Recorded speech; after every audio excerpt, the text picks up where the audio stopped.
Thursday with the top diplomats from the United States and Japan. These sessions were held to exchange views on the results of that historic summit between the leaders of North Korea and the United States that happened on Tuesday in Singapore. Our Hwang Hojun with the details. Less than 48 hours since the Kim-Trump summit in Singapore, and President Moon has started what's being called his post-Singapore diplomacy, meeting with the top diplomats of Washington and Tokyo. On Thursday morning, U.S. Secretary of State Mike Pompeo met with President Moon to brief him directly on the summit results. According to the Blue House, President Moon congratulated the U.S. on the successful summit with North Korea as he greeted Pompeo, who himself played a key role in making that meeting happen with his trips to Pyongyang.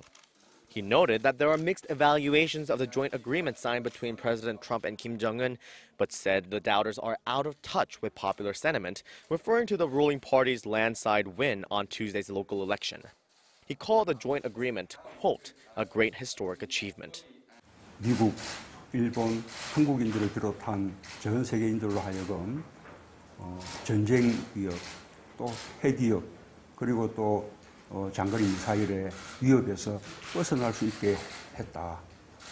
는 것만 하더라도 엄청난 가치 있는 일이었다고 생각을 합니다.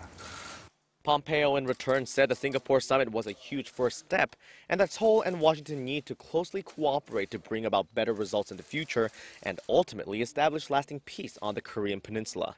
In fact, he asked President Moon to play a leading role in North Korea's denuclearization. He asked President Moon to closely communicate with Chairman Kim Jong-un in the process of developing inter-Korean relations and in the denuclearization of the North in view of President Moon and Chairman Kim's amicable relationship. Moon and Pompeo agreed that the most important thing is to ensure that the U.S. and North Korean commitments are carried out quickly and completely. Also, they agreed that Seoul, Pyongyang, and Washington could collaborate on recovering the remains of those killed in the Korean War and of those who are still missing.